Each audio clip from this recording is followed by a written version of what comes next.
তেওঁলোকে প্ৰশ্ন উত্থাপন কৰিছিল মাদ্ৰাসাত জিহাদীৰ ট্ৰেইনিং দিয়া হয়, তাৰ বাবে ভাঙি দিয়া হৈছে, এডভাৰটাইজ মাৰি দিয়া হৈছিল।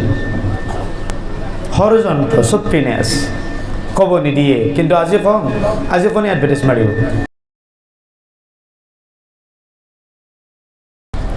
ভাৰতত বিভিন্ন মাধ্যমত প্ৰশ্ন উত্থাপিত হৈছে, মাদ্ৰাসাই কি কৰিছে দেশৰ বাবে? মাদ্ৰাসাই দেশত কি অৱদান ৰাখিছে এই বুলি প্ৰশ্ন কৰা হয়।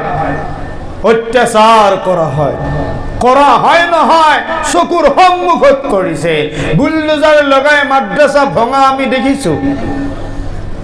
22 চনত, মই 19 চনত ফাৰিগ হ'লোঁ, 22 চনত প্ৰতিদিন টাইমৰ টকশ্ব'ত মাতিছিল, গৈছিলোঁ, মাদ্ৰাসা ভাঙি দিছিল অসমৰ জনপ্ৰিয় মুখ্যমন্ত্ৰী হিমন্ত বিশ্ব শৰ্মাৰ নেতৃত্বত। তেতিয়াই তেওঁলোকে প্ৰশ্ন উত্থাপন কৰিছিল মাদ্ৰাসাত জিহাদীৰ ট্ৰেইনিং দিয়া হয়, তাৰ বাবে ভাঙি দিয়া হৈছে। মই প্ৰশ্ন কৰিব বিচাৰিছিলোঁ, জিহাদী কাক কয়? জিহাদ কি? জিহাদ মানে সন্ত্ৰাসবাদ নেকি? আৰু যেতিয়া মই তাক বিতংভাৱে আলোচনা কৰিব গৈছিলোঁ, এডভাৰটাইজ মাৰি দিয়া হৈছিল। ষড়যন্ত্ৰ চব পিনে আছে, ক'ব নিদিয়ে, কিন্তু আজি কম, আজি কোনে এডভাৰটাইজ মাৰিব? আজি কোনে চাব নিদিব, শুনিব নিদিব? আল্লাহ দিয়া কাণ, মোৰ যিমান শুনাৰ অধিকাৰ, আপোনাৰ যিমান কোৱাৰ অধিকাৰ, মোৰো সিমান। নে আমি বাংলাদেশৰ পৰা আহিছোঁ, আপোনালোক আহিছে? যিমান তোমাৰ অধিকাৰ সিমান কি আমাৰ অধিকাৰ নাই? দেখোন আছে, সমান অধিকাৰ আছে। কি দিছে মাদ্ৰাসাই? আৰে কি দিয়া নাই মাদ্ৰাসাই, সেইটোহে হ'ব লাগে। আজি ইতিহাস মোচন কৰি দিয়া হৈছে, শেষ কৰি দিয়া হৈছে। আজি হিন্দু মুছলমানৰ মাজত থকা মিলা প্ৰীতিক ভাঙি দিবলৈ বিচৰা হৈছে। কিন্তু মই জানি ভাল পাইছোঁ, সুখ পাইছোঁ, দয়াং, মেৰাপানী, গোলাঘাটৰ আশে পাশে থকা হিন্দু মুছলমান এতিয়াও ঐক্যবদ্ধ হৈ আছে। এয়া সময়ৰ আহ্বান, সময়ৰ আৰু বৰ্তমানৰ বাবে বহুত ডাঙৰ শুভ লক্ষণ হয়। একত্ৰিত হৈ থকা, ঐক্যবদ্ধ হৈ থকা আমাৰো দায়িত্ব হয়। আমাৰ ধৰ্মই কাৰোবাক ঘৃণা কৰিবলৈ শিকাইছে কোনোবা হুজুৰে কয়? ৰেকৰ্ডিং হৈ আছে, সত্য কথা ক'ব, কেতিয়াও কোৱা নাই। ক'ব কিয়? ধৰ্মই শিকোৱাই নাই। আলোচনা আমি কৰিম। মই কৈছিলোঁ মাদ্ৰাসাৰ বিৰোধিতা কৰা সকল দেশৰ শত্ৰু বুলি। কেনেকৈ? মাদ্ৰাসাই কি কৰা নাই দেশখনৰ প্ৰতি? এইখনো এখন মাদ্ৰাসা। মাদ্ৰাসাত জিহাদী ওলোৱা বুলি প্ৰচাৰ কৰা হ'ল। জিহাদ কাক কয়? ধৰ্মীয় যিটো যুদ্ধ, ধৰ্মীয় যুদ্ধৰ সমাৰ্থক আৰবীটো হৈছে আল হাৰবুল মুকাদ্দাছা। গোটেই কোরআনত জিহাদ জিহাদ বহু শব্দ আছে। জাহিদহুম বিহি জিহাদান কাবীরা, বহু ঠাইত জিহাদ শব্দ আল্লাহ পাকে উল্লেখ কৰিছে।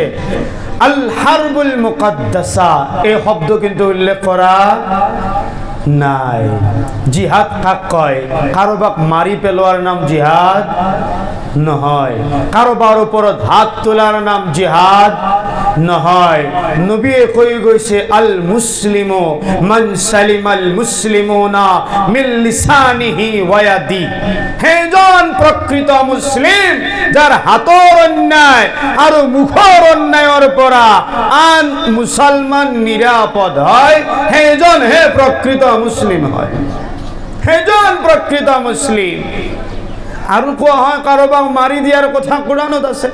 মাদ্ৰাসাই শিকায় প্ৰপাগাণ্ডা, ষড়যন্ত্ৰ, নষ্ট চিন্তা আৰু অপপ্ৰচাৰ হয়।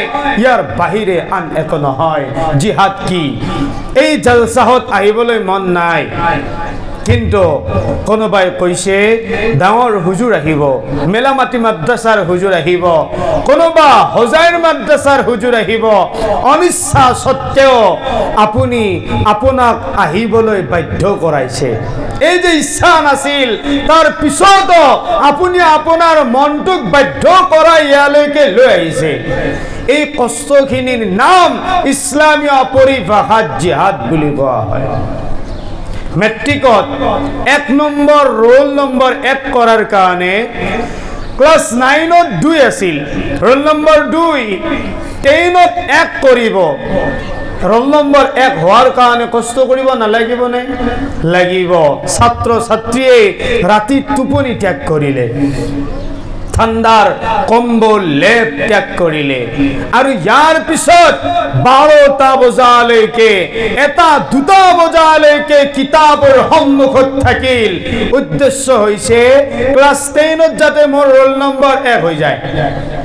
এই যে টোপনি ত্যাগ কৰি, এই যে কম্বল ত্যাগ কৰি, ঠান্ডাত নেওচি এই ৰাতি দুপৰলৈকে পঢ়িলে, কিতাপৰ টেবুলত বহিলে, এই কষ্টখিনিৰ নাম ইছলামীয় পৰিভাষাত জিহাদ হয়। মোৰ ইচ্ছা হৈছে আজি কাৰোবাৰ পৰা ঠগি খাম, কাৰোবাক মাৰি খাম, কাৰোবাৰ পৰা কাঢ়ি খাম। মই কৈছো না, তোমাকতো তোমাৰ আল্লাহে দেখি আছে, নোৱাৰিবা এইবোৰ কৰিবলৈ। পাপৰ পৰা বচালো, ইয়াক কোৱা হয় জিহাদ। ৰাতিপুৱা মছজিদৰ পৰা আৱাজ আপোনাৰ কাণত পৰিছে, আসসালাতু খায়ৰুম মিনান নাওম। শুনিছে? টোপনিতকৈ নামাজ শ্ৰেষ্ঠ। কাণত পৰিল, কম্বল গুচাবলৈ মন নাই, ঠাণ্ডা পানী চুবলৈ মন নাই। তাৰ পিছত আপুনি চিন্তা কৰিছে, ও মন, তোমাৰ মন নাই, তাতে কি হ'ল? আল্লাহৰ হুকুম হয়, লেপ দলিয়াই দিলে, ঠাণ্ডা পানী ব্যৱহাৰ কৰি উজু কৰি পুৰুষ মছজিদলৈ গ'ল, মহিলাই মুছল্লালৈ গ'ল আৰু আল্লাহৰ হুকুম পালন কৰিলে। এই যে ইচ্ছা নাই ঠাণ্ডা পানী চুবলৈ, তাৰ পিছতো চুইছে, ইয়াৰ নাম জিহাদ। 2014 চনত সন্মানীয় প্ৰধানমন্ত্ৰী মাননীয় নৰেন্দ্ৰ মোদী ডাঙৰীয়া প্ৰধানমন্ত্ৰী হ'ল, 10 বছৰ হ'ল এতিয়া। প্ৰধানমন্ত্ৰী হৈয়ে এটা অভিযান চলালে আমাৰ দেশত, স্বচ্ছ ভাৰত অভিযান মিছন। অভিযানটো ভাল নে বেয়া? নিশ্চিতভাৱে ভাল, আমি ভাল বুলি নকলেও ভাল। এই যে লেতেৰা হৈ থকা দেশখনক পৰিষ্কাৰ কৰাৰ চিন্তা কৰিছে, নিশ্চিতভাৱে ভাল। লেতেৰা ঠাইখনক পৰিষ্কাৰ কৰাৰ বাবে কষ্ট হ'ব নে নহ'ব? কষ্ট হ'ব। লেতেৰা তবদিলি কৰি পৰিষ্কাৰ কৰাব, ৰূপান্তৰ কৰি নিষ্কাশন কৰিব, সুন্দৰ কৰিব। এই অভিযানটোৰ নাম ইছলামীয় পৰিভাষাত জিহাদ হয়। চৰ মাৰি দিয়া, ঢুকু মাৰি দিয়া, কাটি দিয়া, মাৰি দিয়া, ইয়াৰ নাম জিহাদ নহয়। বুজাৰ ভুল, বুজাৰ ভুল। ইছলামত ইমান ভাল গুণ আছে, এইবোৰ নেদেখে। যিখিনি সেই সকলৰ ভুল যেন লাগিছে, সেইখিনিত ধৰিছে। কিন্তু ইছলামত ভুল নাই। মুছলিম মই, মোৰ গাত ভুল থাকিব পাৰে, ইছলামত ভুল আছে? মুছলিমে দোষ কৰিব পাৰে, ইছলামে কোনোদিন দোষ কৰা নাই। দহনীয় কথা, ইছলামৰ কোনো এটা অংশত লিপিবদ্ধ হওয়া নাই। জিহাদ।